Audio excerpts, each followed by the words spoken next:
Hello my dear student, welcome to Balurghat মহিলা মহাবিদ্যালয় e-learning. এই ভিডিওতে আমরা আজকে হিস্ট্রি অনার্স সেমিস্টার 2 DC 4 এর সুলতানি যুগের ইতিহাসের উপাদান সম্পর্কে আলোচনা করব, অর্থাৎ দিল্লি সুলতানি যুগের ইতিহাসের উপাদান।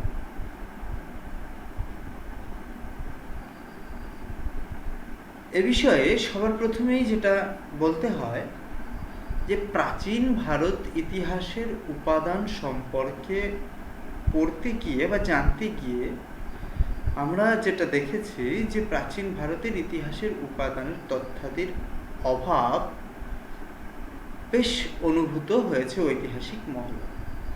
কিন্তু দিল্লি সুলতানির ইতিহাসের উপাদানের ক্ষেত্রে সে কথাটি কিন্তু প্রযোজ্য নয়।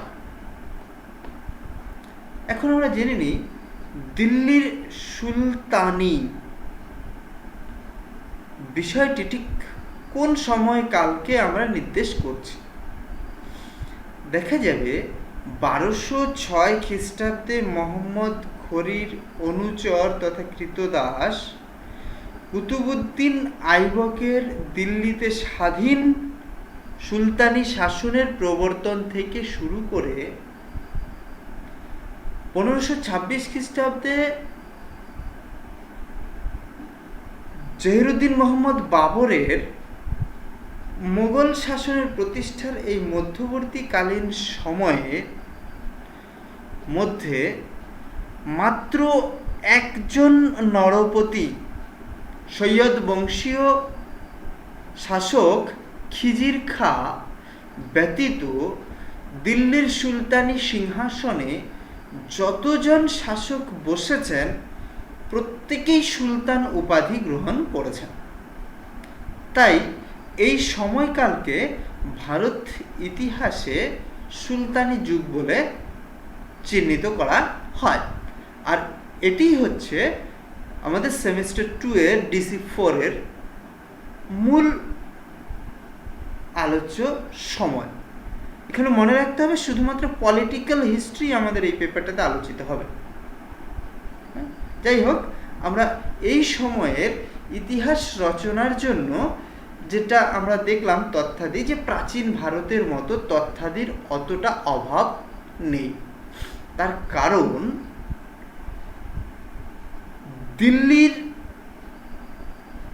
সুলতানি সময়কালে, অর্থাৎ দিল্লি সুলতানির প্রতিষ্ঠাতা যে মুসলমানগণ,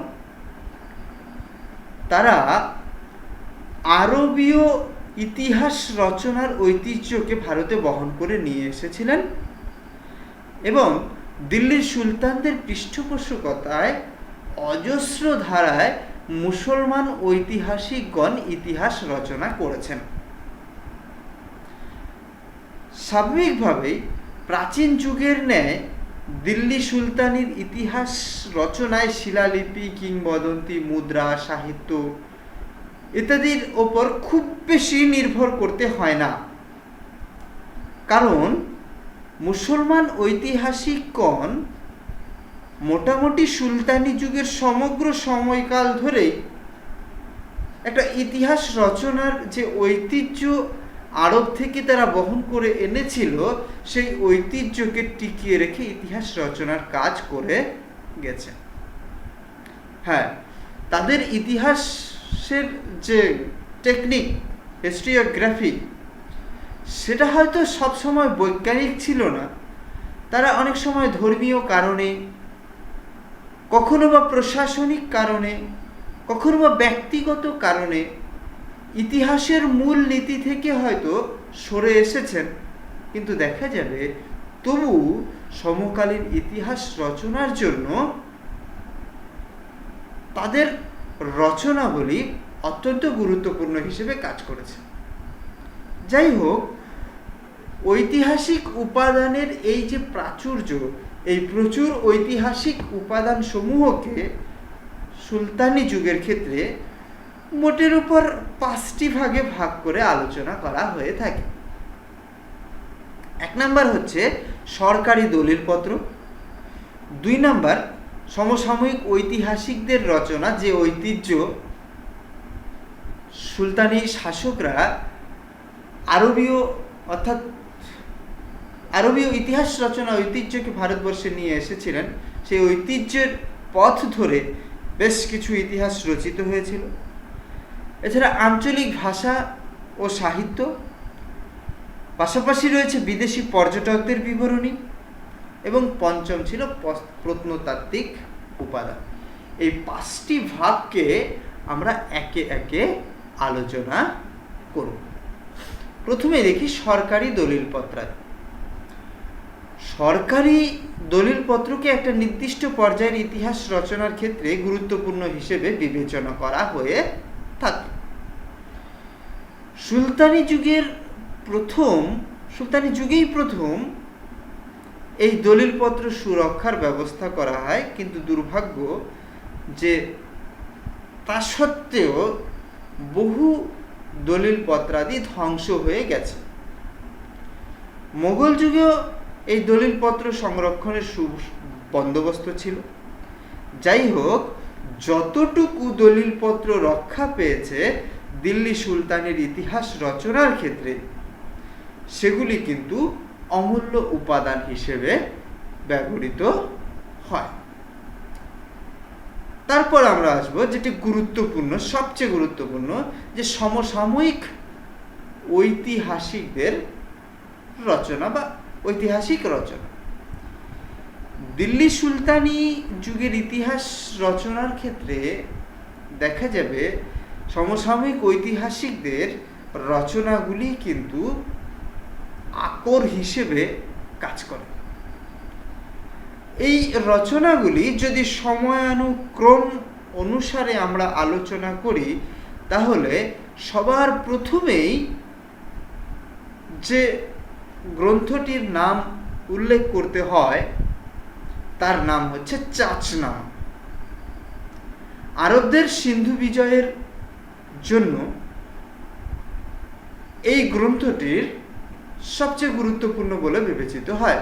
এই গ্রন্থে মোহাম্মদ বিন কাসেমের সিন্ধু অভিযানের প্রাক্কালে সিন্ধু দেশের বিস্তৃত বিবরণ, তখনকার গুরুত্বপূর্ণ ঘটনাবলী, এবং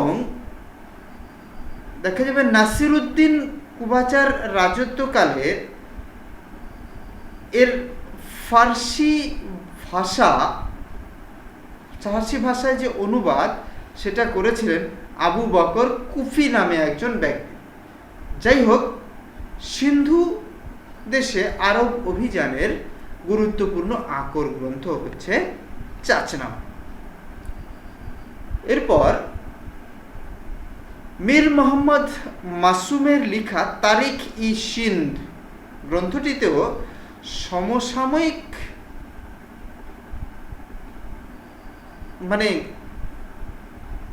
নয়, এটি 1600 খ্রিস্টাব্দ নাগাদ রচিত হয়েছে এবং চাচনামাকে ভিত্তি করেই রচিত হয়েছিল। তবে আরবদের সিন্ধু বিজয়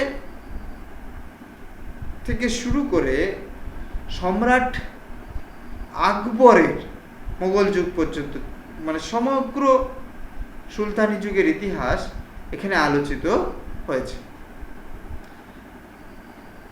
তৃতীয় যেটা, আবু নাসের বিন উদ্বির লেখা কিতাব উল ইয়ামিনী।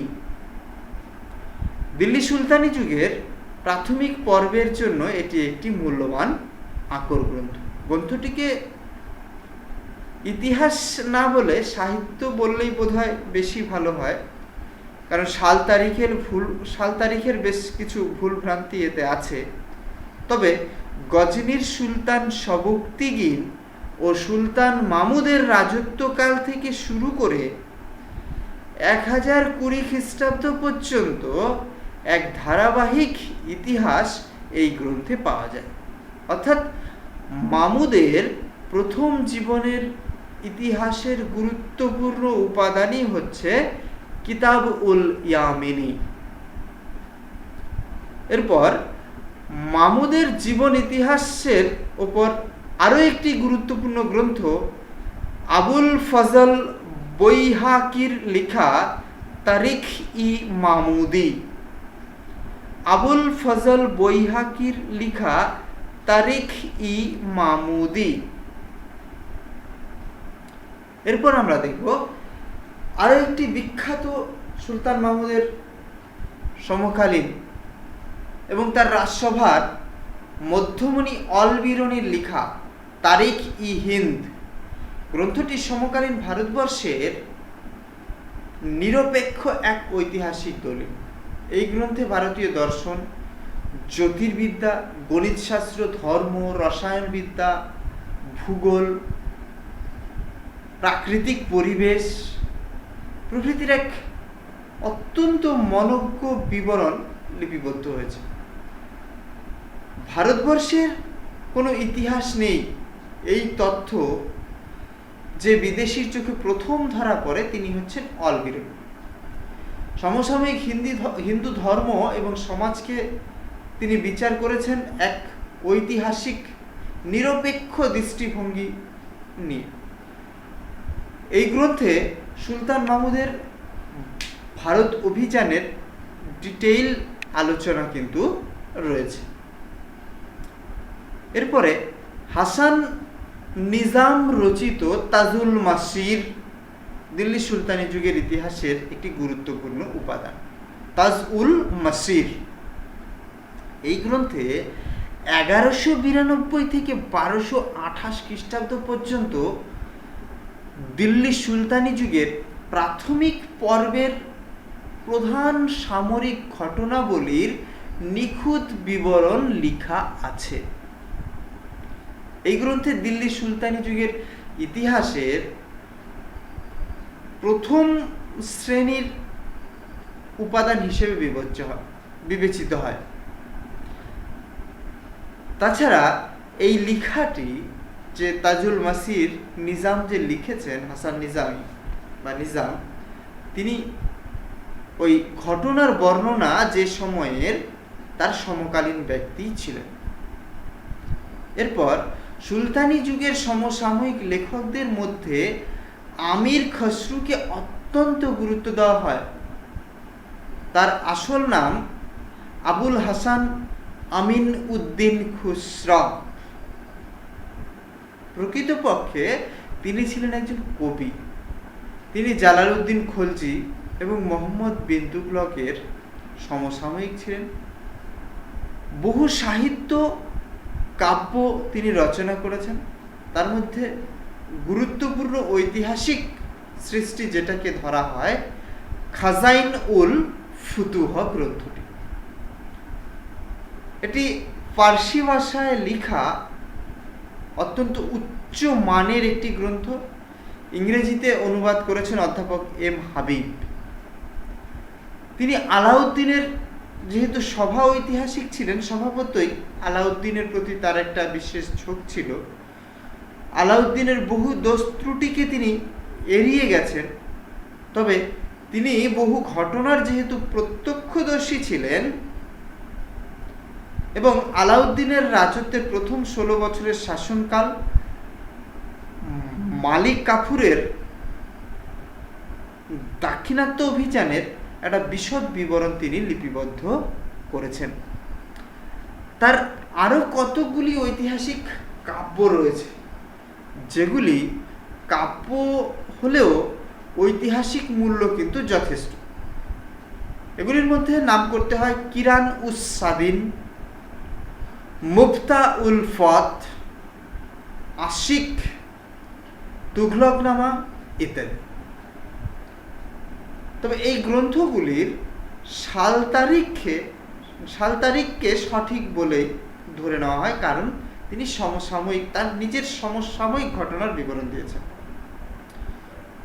সমসাময়িক গ্রন্থ মিনহাজ উস সিরাজের লিখা তবাকাত ই নাসেরি ঐতিহাসিক তথ্যের দিক থেকে ফার্স্ট হ্যান্ড অ্যাকাউন্ট হিসেবে বিবেচিত। মোহাম্মদ ঘুরির ভারত অভিযানের বিবরণ ও ইখতিয়ার উদ্দিন মোহাম্মদ বখতিয়ার খলজির লক্ষণ সেনের আমলে বাংলা বিজয়ের ঐতিহাসিক তথ্যের জন্য এই গ্রন্থটি হচ্ছে আকর গ্রন্থ। এটি রচিত হয়েছিল 1260 খ্রিস্টাব্দে। ইংরেজি অনুবাদ করেছেন বেফার্ড। তিনি শুধু সমসাময়িক ছিলেন না, বহু গুরুত্বপূর্ণ ঘটনায় অংশগ্রহণও তিনি করেছিলেন। তিনি বিচার বিভাগের উচ্চ পদে আসীন ছিলেন। যদিও গ্রন্থটিকে মুসলমান জগতের সাধারণ ইতিহাস সাধারণভাবে আলোচিত হয়েছে, তবু 1260 খ্রিস্টাব্দ পর্যন্ত সুলতানি যুগের ধারাবাহিক ইতিহাস কিন্তু এতে পাওয়া যায়। তার বর্ণিত ঘটনা, সাল তারিখ যথার্থ বলে বিবেচিত হয়। লেখক বলেছেন, সিংহাসন আরোহণকালে তিনি জীবিত ছিলেন, কিন্তু দুর্ভাগ্যবশত তিনি 1260 খ্রিস্টাব্দের ইতিহাস রচনা করেছেন। অর্থাৎ 1260 খ্রিস্টাব্দ থেকে 1265 খ্রিস্টাব্দ পর্যন্ত এই সময়ের ইতিহাসে একটা ফাঁক থেকে গেছে। কোনো পরবর্তী ঐতিহাসিকও কিন্তু এই ফাঁকটি পূরণ করেননি।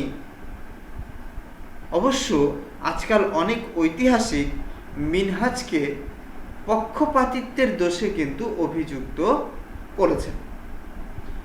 দিল্লি সুলতানি আমলের আরেকটি গুরুত্বপূর্ণ প্রথম শ্রেণীর মৌলিক ঐতিহাসিক উপাদান হিসেবে বিবেচিত গ্রন্থ হচ্ছে তারিখি ফিরোজ শাহী। এই গ্রন্থের লেখক প্রখ্যাত পণ্ডিত জিয়াউদ্দিন বরনী। জিয়াউদ্দিন বরনী যেহেতু উচ্চ পদস্থ ব্যক্তি ছিলেন এবং দিল্লি সুলতানি আমলের ইতিহাস রচনা যেখানে মিনহাজ উদ্দিন শেষ করেছেন, বরনী সেখান থেকে শুরু করেছেন। অর্থাৎ বরনী সুলতানি আমলের সূচনা থেকে ফিরোজ তুঘলকের রাজত্বকালের প্রথম 6 বৎসর পর্যন্ত ধারাবাহিক ইতিহাস রচনা করে গেছেন। বলবনের রাজত্বকালের প্রথম বৎসর থেকে শুরু করেছেন, শেষ করেছেন গিয়াসউদ্দিন তুঘলকের রাজত্বকালের প্রথম 6 বৎসরের শাসনকালে। তার এই গ্রন্থটি খলজি শাসনকালের ও মোহাম্মদ বিন তুঘলকের এবং ফিরোজ তুঘলকের রাজত্বকালের গুরুত্বপূর্ণ এক ঐতিহাসিক দলিল। গ্রন্থটি 1359 খ্রিস্টাব্দে সমাপ্ত হয় এবং ফিরোজ তুঘলককে তিনি এটি উৎসর্গ করেন। বরনী ছিলেন উচ্চবংশীয়, উচ্চ শিক্ষিত। ঐতিহাসিকের দায়িত্ব সম্পর্কেও তিনি সচেতন ছিলেন। শাসন বিভাগের উচ্চ পদে আসীন থাকায় তিনি শাসনতান্ত্রিক যে সকল তথ্য দিয়েছেন সেগুলি কিন্তু নির্ভুল।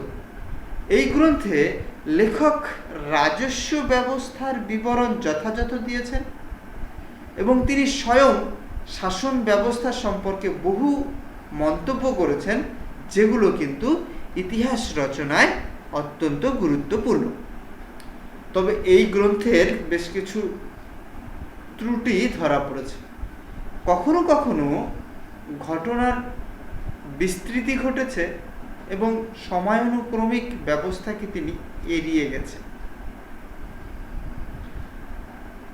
বরনীর লেখা আর একটি গ্রন্থ ফতোয়া ই জাহানদারি ইতিহাস রচনায় খুব গুরুত্বপূর্ণ।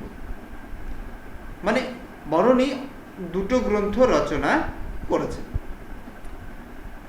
এরপর শামস ই সিরাজ আফিফ এর লেখা অপর একটি গ্রন্থ তারিখ ই ফিরোজ শাহী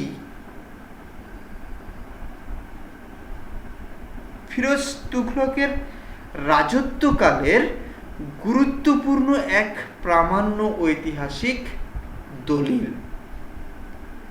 বইটি বরনীকে অনুসরণ করে লেখা। আফিফ ফিরোজ তুঘলকের স্নেহভাজন হওয়ায় সরকারি গুরুত্বপূর্ণ কাগজপত্র দেখার সুযোগ পেয়েছিলেন। বইটি দিল্লি সুলতানি যুগের প্রামাণ্য ঐতিহাসিক তথ্যে পরিপূর্ণ। বইটিকে এর জন্য ঐতিহাসিক মহলে বেশ গুরুত্ব দেওয়া হয়, বিশেষত ফিরোজ তুঘলকের রাজত্বকালের জন্য। এরপর অবশ্যই নাম করতে হয় ফুতুহ উস সালাতিন নামক গ্রন্থটির কথা, যেটি 1350 খ্রিস্টাব্দে রচনা করেন ইসামি।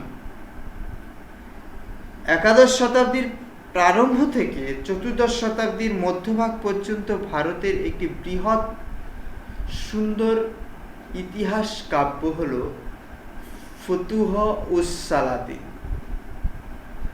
সুলতান মাহমুদ থেকে মোহাম্মদ বিন তুগলকের আমলের ইতিহাস এই গ্রন্থে লিপিবদ্ধ হয়েছে। বিশেষ করে ইসামি ব্যক্তিগতভাবে মোহাম্মদ তুগলকের রাজধানী স্থানান্তরের সময়, যখন তার বয়স 90 বছর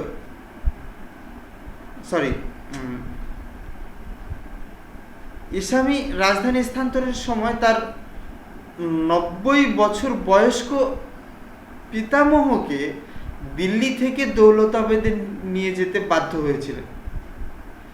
পথে এই বৃদ্ধের মৃত্যু হয়েছিল। তার মর্মস্পর্শী বিবরণ তিনি নিজে লিপিবদ্ধ করেছেন এবং মোহাম্মদ বিন তুগলকের প্রতি তার বিদ্বেষ এই গ্রন্থে প্রকাশিত হয়েছে। যাই হোক, মোহাম্মদ বিন তুগলক সম্পর্কে বিদ্বেষভাব থাকলেও তার ইতিহাসের জন্য ইসামির এই গ্রন্থটি কিন্তু অত্যন্ত গুরুত্বপূর্ণ বলে বিবেচিত হয়। এছাড়াও এমন কতকগুলি গ্রন্থ আছে যেগুলি দিল্লি সুলতানি যুগের ইতিহাস রচনার ক্ষেত্রে গুরুত্বপূর্ণ, যেমন ফিরোজ তুঘলকের নিজের লিখা ফতোহাত ই ফিরোজ শাহী। এই গ্রন্থে ফিরোজ শাহের ব্যক্তিগত ধর্মীয় ধ্যান ধারণা, শাসন ব্যবস্থার একটা ধারাবাহিক ইতিহাস পাওয়া যায়। আর একটি উল্লেখযোগ্য গ্রন্থ ইয়াহিয়া বিন আহমদ সিরহিন্দের লিখা তারিখ ই মুবারক শাহী। সৈয়দ বংশের রাজত্বকালের ধারাবাহিক ইতিহাসের ক্ষেত্রে এই তারিখ ই মুবারক শাহী অত্যন্ত নির্ভরযোগ্য।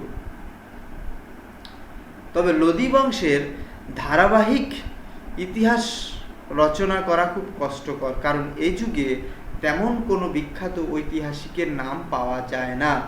একমাত্র আহমদ ইয়াদগারের লিখা তারিখ ই সালাতিন ই আফগান গ্রন্থে বহলুল লোদির রাজত্বকাল থেকে দ্বিতীয় পানিপথের যুদ্ধে হিমুর পরাজয়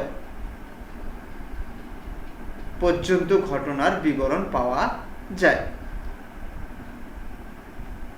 এছাড়া নিয়ামতুল্লাহ মাখজান ই আফগান এবং আবদুল্লাহ রচিত তারিখ ই দাউদি গ্রন্থ দুটি সুর বংশ ও লোদি বংশের ইতিহাসের ক্ষেত্রে খুবই নির্ভরযোগ্য উপাদান। মিনহাজউদ্দিন ও ফিরিস্তা বহু তথ্যাদি আলোচনা করে স্বাধীন সুলতানদের অধীন বিভিন্ন প্রদেশগুলির ইতিহাস লেখার চেষ্টা করেছেন। এগুলি কিন্তু গ্রন্থাকারে পাওয়া যায়নি। এরপর দেখা যায় প্রাদেশিক গ্রন্থাদি। এ প্রসঙ্গে সুলতানি আমলের বিশেষ উল্লেখযোগ্য গোলাম হুসেন সালিমের লিখা রিয়াজুস সালাতিন বাংলাদেশের ইতিহাস জানার ক্ষেত্রে অত্যন্ত নির্ভরযোগ্য গ্রন্থ। গুজরাটের ইতিহাস জানার জন্য সৈয়দ আলী আবাতাবার বুরহান ই মাসির অত্যন্ত মূল্যবান। উপরোক্ত গ্রন্থগুলি দিল্লি সুলতানি আমলের ইতিহাস রচনার ক্ষেত্রে দেখা যাবে অত্যন্ত গুরুত্বপূর্ণ সহকারী উপাদান হিসেবে কাজ করে।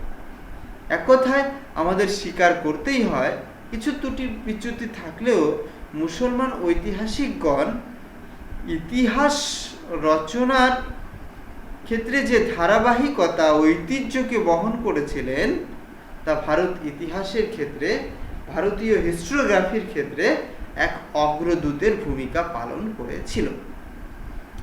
এছাড়াও ছিল বৈদেশিক পর্যটকদের বিবরণ। যুগে যুগে সংখ্যাতীত বিদেশি এই ভারতের মহামানবের সাগর তীরে এসেছে। তাদের স্বচক্ষে দেখা লিখিত বিবরণ ভারত ইতিহাসের মৌলিক উপাদান হিসেবে সবসময়ই গুরুত্বপূর্ণ। দিল্লির সুলতানি আমলে এমন কয়েকজন বিদেশি পর্যটক এসেছিলেন যারা দীর্ঘদিন ভারতবর্ষে ছিলেন, যা দেখেছেন তার লিপিবদ্ধ করেছেন। স্বাভাবিকভাবেই এগুলি কিন্তু ইতিহাসের একটি অমূল্য উপাদান হিসেবে বিবেচিত। যে বিদেশি পর্যটকের নাম সবার প্রথমে বলতে হয় তিনি হলেন আফ্রিকার মরক্কো নিবাসী ইবন বতুতা। 1334 খ্রিস্টাব্দ থেকে 1342 খ্রিস্টাব্দ প্রায় 10 বছর কাল তিনি ভারতবর্ষে ছিলেন। মোহাম্মদ তুগলকের রাজদরবারে প্রধান কাজীর পদে আসীন হয়েছিলেন। সুলতানের বিশেষ অনুগ্রহ লাভ করেছিলেন।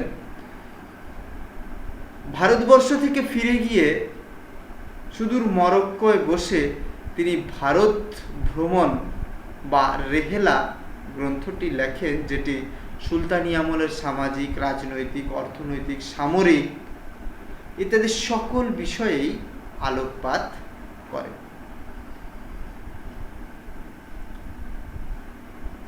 এরপর অবশ্যই উল্লেখ করতে হবে পারসিক পর্যটক আব্দুর রাজ্জাকের কথা, যিনি 1442-43 খ্রিস্টাব্দে কালিকটের জামরিনের রাজসভায় এসেছিলেন। বিজয়নগর ভ্রমণ করেছিলেন। বিজয়নগরের শাসন, সমাজ, অর্থনীতির এক বিশদ বিবরণ তিনি লিপিবদ্ধ করেছেন। তিনি লিখেছেন, বিজয়নগরের উচ্চ নীচ নির্বিশেষে সকল প্রজাই মূল্যবান রত্নখচিত অলঙ্কার পরিধান করত। মানে বিজয়নগরের সমৃদ্ধি তার লেখনীতে ধরা পড়ে। এছাড়া আরো কয়েকজন ইউরোপীয় পর্যটক ভারতে আসেন এবং তাদের ভ্রমণ বৃত্তান্ত লিপিবদ্ধ করেন। এর মধ্যে ইতালীয় পর্যটক নিকোলো কন্টি 1420 খ্রিস্টাব্দে বিজয়নগর পরিদর্শন করেছিলেন। বিজয়নগর সম্পর্কে বেশ মনোজ্ঞ বিবরণ তিনি লিখে গেছেন, বিজয়নগরের শক্তির কথা, প্রাচুর্যের কথা ইত্যাদি। এছাড়া ডমিঙ্গো পাত্রাস নামে পর্তুগিজ পর্যটক বিজয়নগর সম্বন্ধে লিখেছেন। বিজয়নগরের রাজার অগণিত ধনরত্ন, সৈন্য, হাতি, ঘোড়া ইত্যাদির বিবরণ দিয়েছেন। এছাড়াও এডার্ডো বারবোসা ও ডি আলবুকার্কের লেখা ইতিহাস অত্যন্ত গুরুত্বপূর্ণ। এদের বিবরণ দেখা যাবে দক্ষিণ ভারতের রাজনৈতিক, অর্থনৈতিক, সাংস্কৃতিক জগতের ইতিহাসের বিভিন্ন তথ্যে পরিপূর্ণ। এছাড়াও মাহুয়ান নামে জনৈক চীন দেশীয় পর্যটক 15 শতাব্দীতে বাংলাদেশে এসেছিলেন এবং তার বর্ণনা থেকে সমকালীন বাংলাদেশের সম্পদের প্রাচুর্যের কথা জানা যায়। যাই হোক, তিনি বাংলাদেশের প্রস্তুত বিভিন্ন সামগ্রীর ভূয়সী প্রশংসা করেছেন। শেষ প্রত্নতাত্ত্বিক উপাদান। প্রাচীন ভারতবর্ষের লিপি ও মুদ্রার ইতিহাসের উপাদান হিসেবে যতটা গুরুত্বপূর্ণ, সুলতানি আমলের ক্ষেত্রে এগুলো ততটা গুরুত্বপূর্ণ না হলেও দেখা যাবে সাল তারিখ নিরূপণে, বিশেষ করে রাজার রাজত্বকাল নিরূপণে প্রামাণ্য তথ্য কিন্তু মুদ্রাই। এই মুদ্রা থেকেই সাল তারিখের যে বিভ্রান্তি সেগুলো কিন্তু দূর করা সম্ভব হয়েছে। দিল্লির সুলতানি যুগের মুদ্রাগুলিতেও ইতিহাসের বিভিন্ন অপরাপর তথ্য পাওয়া যায়। তাই ইংরেজ ঐতিহাসিক লেনপুল মনে করেন সুলতানি যুগের মুদ্রাগুলি ইতিহাসের এক নীরব সাক্ষী। মুদ্রাগুলি থেকে রাজবংশের পরিচয়, ব্যক্তিগত রুচি, সিংহাসনে রাজার আরোহণ কাল, রাজ্য সীমা, ধর্ম প্রভৃতি বিশেষ ঘটনাবলীর তথ্য কিন্তু পাওয়া যায়। এছাড়া প্রত্নতাত্ত্বিক নিদর্শন হিসেবে সুলতানি যুগের মসজিদ, প্রাসাদ, দুর্গ, মনুমেন্ট প্রভৃতিও গুরুত্বপূর্ণ উপাদান।